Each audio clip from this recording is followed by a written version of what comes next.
우리 한 절씩 교독하겠습니다. 요한 2서 7절, 1장 7절부터 마지막 절까지입니다. 제가 먼저 읽습니다. 미혹하는 자가 세상에 많이 나왔나니 이는 예수 그리스도께서 육체로 오심을 부인하는 자라.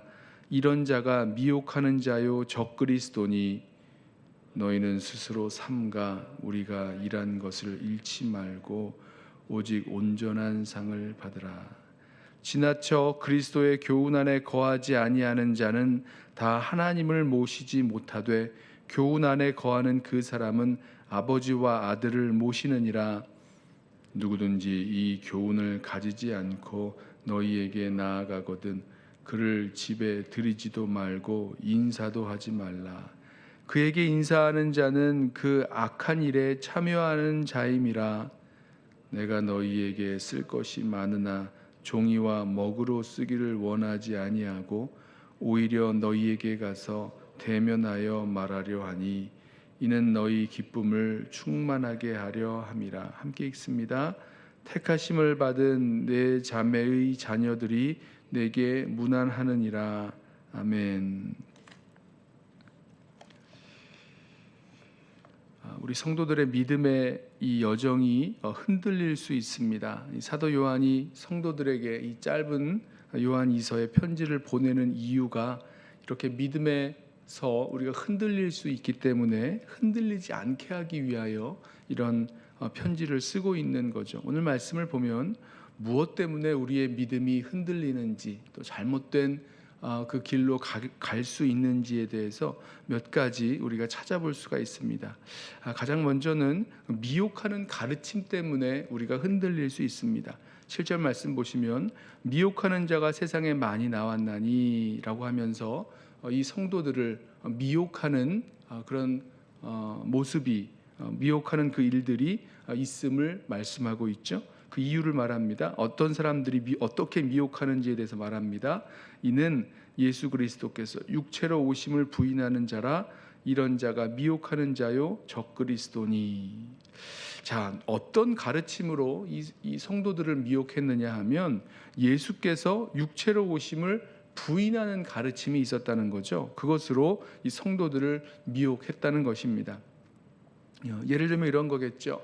예수 그리스도는, 이 그리스도는 육체로 오신 것이 아니라 영으로 오셨다. 예를 들면 그 예수라는 그 인간 위에 성령으로 이렇게 임하신 그런 것이지, 영으로 오신 것이, 영으로 오신 것이지, 그 예수라는 그 육체가, 인간이 이 그리스도이신 것은 아니다.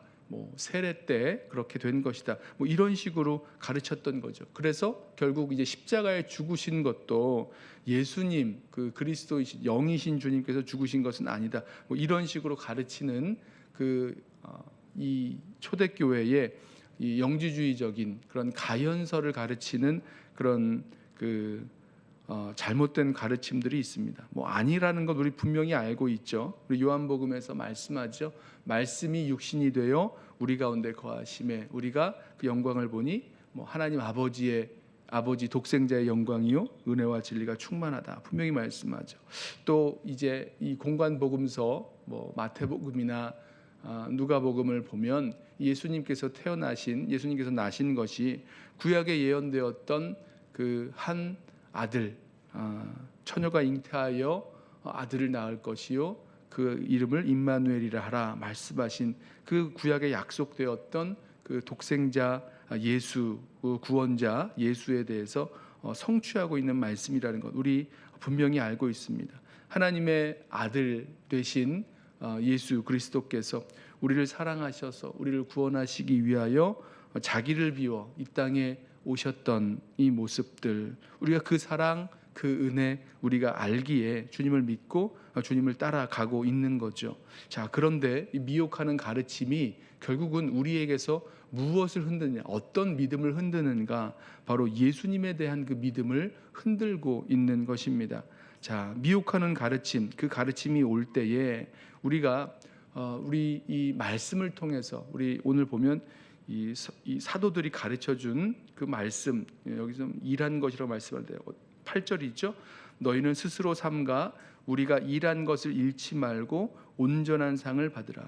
이 사도들이 이 말씀으로 이 성도들에게 가르쳐 주었던, 그리고 복음을 전하였던 그 복음 그대로, 그 복음 잃지 않고 또 이 잘못된 우리를 미혹하는 가르침을 삼가면서 살아가야 될 것입니다. 그때에 우리의 믿음의 여정이 흔들리지 않고 그 믿음을 따라 살아갈 수 있는 그 길 걸어가게 될 것입니다. 자, 또 한 가지 우리의 믿음이 흔들릴 수 있는 일이 있는데 9절에 나오죠. 그것은 그리스도의 교훈 안에 거하지 않는 삶을 살아갈 때입니다. 9절에 지나쳐 그리스도의 교훈 안에 거하지 아니하는 자는 다 하나님을 모시지 못하되 교훈 안에 거하는 그 사람은 아버지와 아들을 모시느니라. 자, 우리가 믿음의 여정을 걸어 나아가면서 우리가 주님 모시고 예수님이 우리 안에 거하시고 우리가 주님 안에 거하고 우리가 예수님을 주와 그리스도로 우리 심령에 모시고 살아나가는 그 삶을 살아간다는 것 무엇입니까? 주님께서 하신 말씀, 주님의 교훈이 우리 삶 속에 거할 때, 우리 마음에 거하였을 때 우리가 주님 원하시는 대로 또 이 믿음의 여정 걸어갈 수 있는 거지. 만약에 그리스도의 교훈이 우리에게 거하지 않는다면, 그리스도의 교훈 안에 거하지 않는다면 그때는 우리는 흔들리는 거죠. 흔들릴 뿐만 아니라 잘못 갈 수 있다는 것입니다.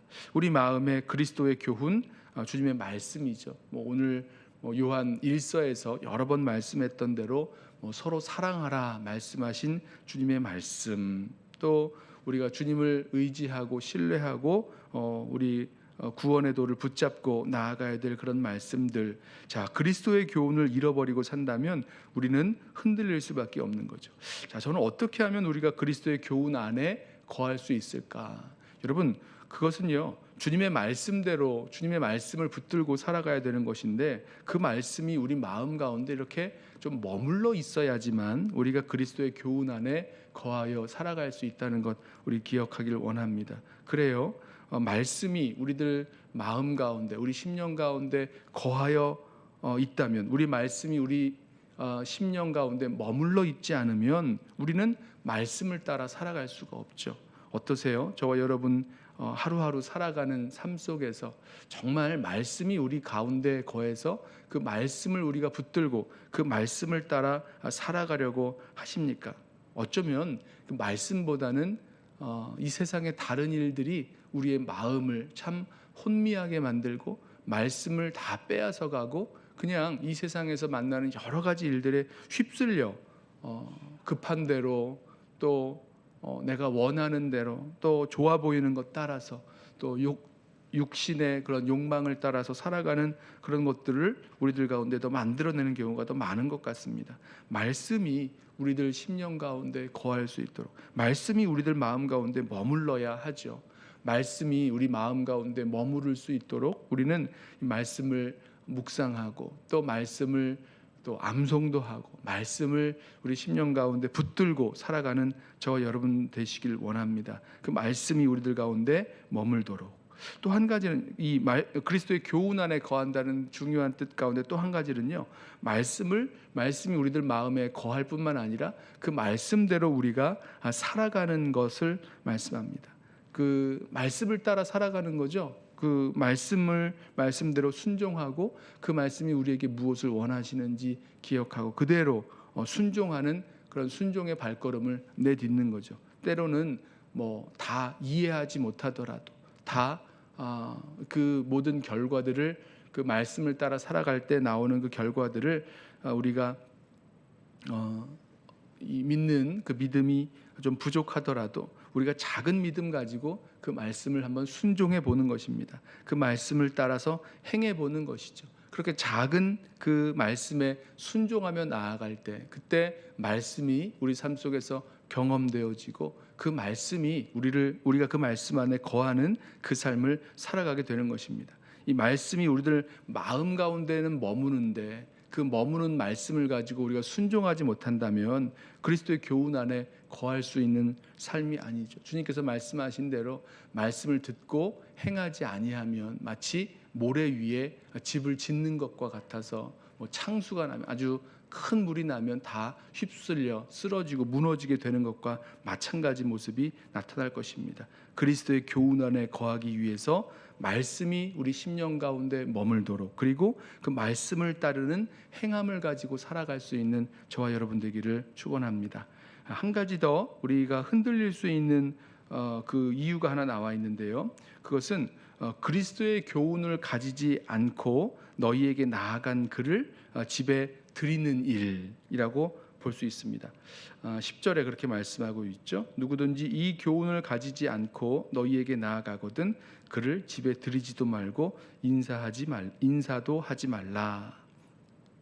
저는 이 말씀이요, 이 우리를 흔들게 되는 그 일이 사실은 사람과의 관계에서부터 분별 없이 그 사람들을 받아들일 때, 여기 특별히 이제 뭐 집에 들어간다라는 게 뭐 개인적인 집일 수도 있겠습니다만은 교회 공동체를 의미한다라고 보셔도 좋습니다. 왜냐하면 초대 교회는 이렇게 예배당 같은 이런 건물이 있어서 건물 어떤 우리가 모일 수 있는 그런 이런 큰 건물이 있었던 것은 아니고 각자의 집에서 어느 집에서 이렇게 좀 넓은 집에서 모이는 그런 전통을 가지고 있었습니다. 그렇기 때문에 집에 드린다라는 것은요, 그 공동체의 예배에 공동체가 함께하는 교회 공동체 안으로 이제 드리는 그런 것을 의미한다라고 볼 수 있는데요.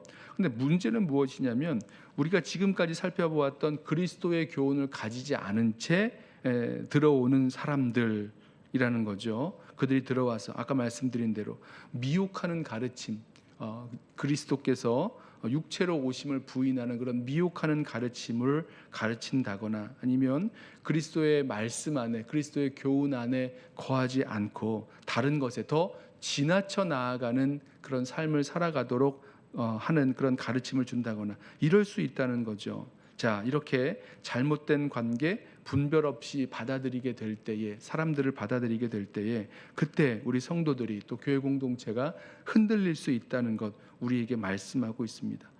그래서요, 저는 이 말씀을 이렇게 보면서 어떻게 하면 이렇게 우리가 이런 잘못된 교훈들을 가지고 오는 사람들을 분별하고 그들을 교회 공동체 안에 들어오지 못하게 막아낼 수가 있는가라는 생각을 해보게 되는데요. 그것은요, 아까 우리 말씀드린 대로 8절에 너희는 스스로 삼가 우리가 일한 것을 잃지 말고 오직 온전한 상을 받으라.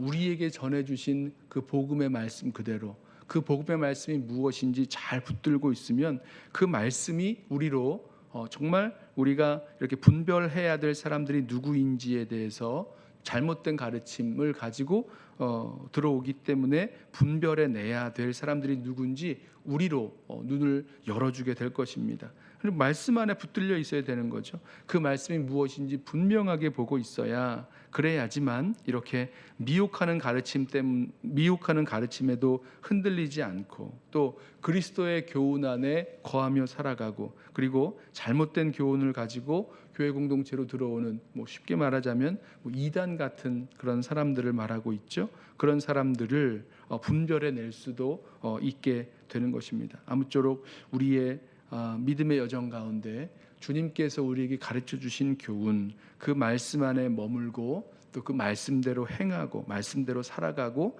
또 말씀으로 모든 일들을 또 사람을 분별할 수 있는 저와 여러분 되시길 원합니다. 우리의 심령 가운데 붙들고 나아가야 할 그리스도의 교훈 무엇인지 잘 지키고 또 그것을 붙들고 주님께서 주실 그 상을 바라보면서 말씀 안에 살아갈 수 있는 저와 여러분 되시기를 주님의 이름으로 부탁하며 축원합니다. 기도하겠습니다. 사랑과 은혜가 많으신 우리 주님 감사합니다. 주님 안에 머물러 사는 것, 주님을 모시고 살아가는 것이 주님의 말씀을 우리 심령 가운데 모시고 주님의 말씀 안에서 주님 말씀 안에 거하며 머물며 살아가는 그 삶에 담겨 있다는 것을 다시 깨닫게 하시니 감사합니다. 주님, 우리에게 전하여 주신 이 복음의 말씀 그대로 우리 붙들고 또 다시 바라보면서 그 말씀 안에서 살아가게 하시고 그 말씀으로 분별하게 하시고 또 그 말씀을 따라 행하며 순종하며 나아가는 우리 모든 성도들 되게 하여 주옵소서. 주님, 우리에게 말씀하시는 주님의 계명, 서로 사랑하라 말씀하신 그 사랑의 계명 뿐만 아니라 주님을 알고 믿고 또 주님 안에서 주님 사랑하고 주님께 순종하며 나아가는 우리 믿음의 귀한 그 여정이 계속해서 우리 삶 속에서 우리를 붙들고 또 나아가도록 주님 말씀으로 우리들 가운데 역사하여 주옵소서. 감사하오며 예수님의 이름으로 기도드리옵나이다. 아멘. 우리 이 시간에 오늘 주신 말씀 붙들고 먼저 기도하겠습니다.